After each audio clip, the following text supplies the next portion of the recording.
پڑھتے رہتے. انہوں نے عرض کیا میں پڑھتا رہا پھر بھی وہ اچھلتی رہی.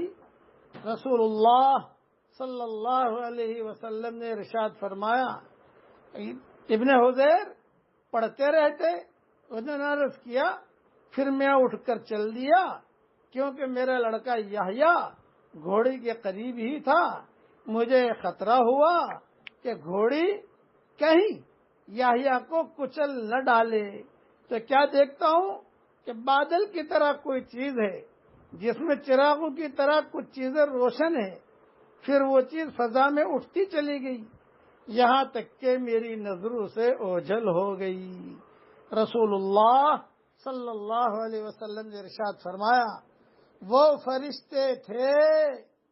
یہ ہے اصل مضمون کہ وہ فرشتے تھے تمہارا قرآن سننے آئے تھے.